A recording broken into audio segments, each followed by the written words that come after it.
జైషే మహమ్మద్ పుల్వామా దాడి తర్వాత ప్రతీకార చర్యలుంటాయని చెప్పిన భారత్ అన్న పని చేసింది.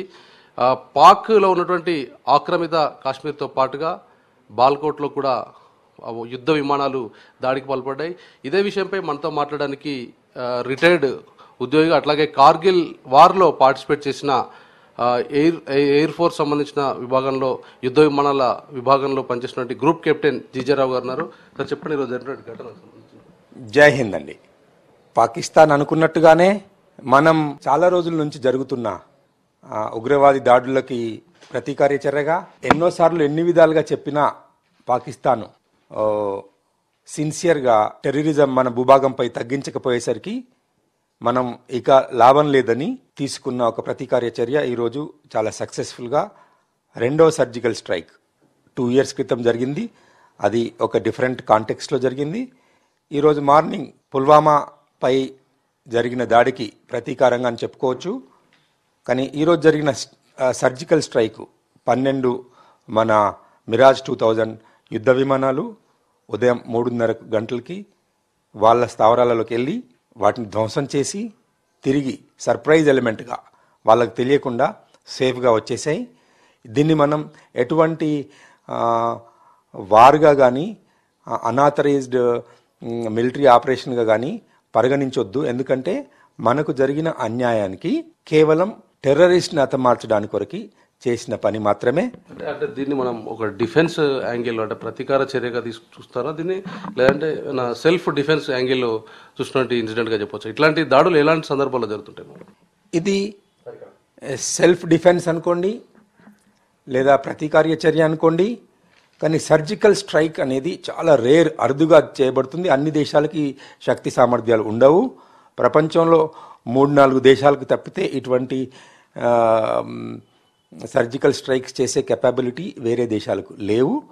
మనం ముఖ్యంగా యుద్ధం చేసుకోదలుచుకోలేదు, మనం యుద్ధం చేసేటువంటి మన మెంటాలిటీ లేదు. మనం పీస్ లవింగ్ దేశం కాబట్టి ఈజీగా మనం మనకి ఇక ముందు దాడులు జరగకుండా చేసుకోవడానికి చేసిన ఒక మెజర్లో ఇదొకటి. టెర్రరిస్టులు చేస్తున్నటువంటి అటాక్స్ మొత్తం కూడా పాక్ ప్రేరేపిత ఉగ్రవాద సంస్థలు చేస్తున్నాయని మనం అంటున్నాం. కానీ ఉగ్రవాదులతో ఎలాంటి సంబంధం లేదనేది పాకిస్తాన్ పదే చెప్తున్నట్టు అనమాట. నిజంగానే ఉగ్రవాదులకు షెల్టర్ ఇస్తున్న ఇన్సిడెంట్, ఎందుకంటే మీరు బార్డర్లో పనిచేశారు, ఎక్కడైనా కానీ ఉగ్రవాదులకు షెల్టర్ ఇస్తూ వాళ్ళను ప్రేరేపిస్తున్నది పాకిస్తాన్ అంటారు. అట్లాగే ఈ రోజు ఉన్నటువంటి ఇన్సిడెంట్లో దాడి జరిగిన తర్వాత 300 మంది చనిపోయారు, 200 మంది చనిపోయారు అనేది మన ప్రభుత్వం చెప్తున్నమాట. కానీ అక్కడెక్కడా కూడా ఒక్కరంటే ఒక్కరు చనిపోలేదు, అసలు డిసీజ్ లేదనేది వాళ్ళు చెప్తున్నారు. దాని మీద ఉగ్రవాదులను పాకిస్తాను తప్పనిసరిగా వాళ్ళను ట్రైనింగ్ ఇస్తుంది, వాళ్ళ స్థావరాలలో వాళ్ళని ఎస్టాబ్లిష్ చేసింది, వాళ్ళకి ఫండింగ్ చేస్తుంది. కానీ ఉగ్రవాదులను వాళ్ళ దేశంలో ప్రొటెక్షన్ ఇస్తూ ఫండింగ్ చేస్తూ ట్రైనింగ్ చేస్తుందని చెప్పుకోలేదు. ఇదొక వాస్తవం కాబట్టి అబద్ధం ఆడుతుంది.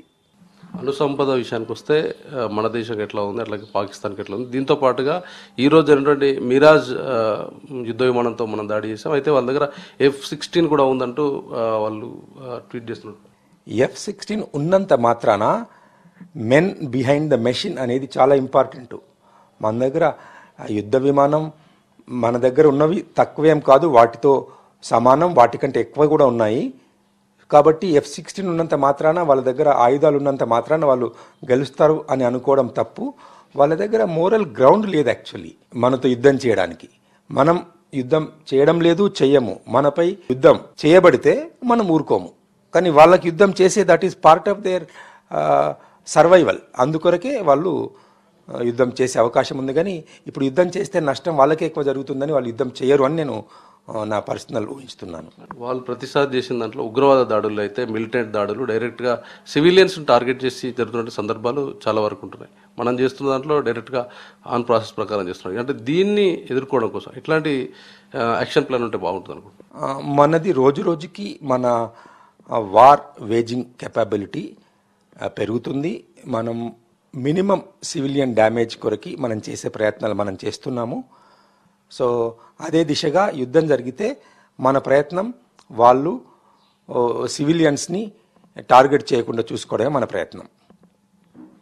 ఇది ఈరోజు యుద్ధ విమానాలు చేసినటువంటి దాడిపైన ఇన్సిడెంట్ తర్వాత జరిగినటువంటి పరిణామాలపైన జీజే రావు గారు చెప్తున్న విషయాలు. కెమెరామెన్ మిథున్తో సంపత్, V6 న్యూస్, హైదరాబాద్.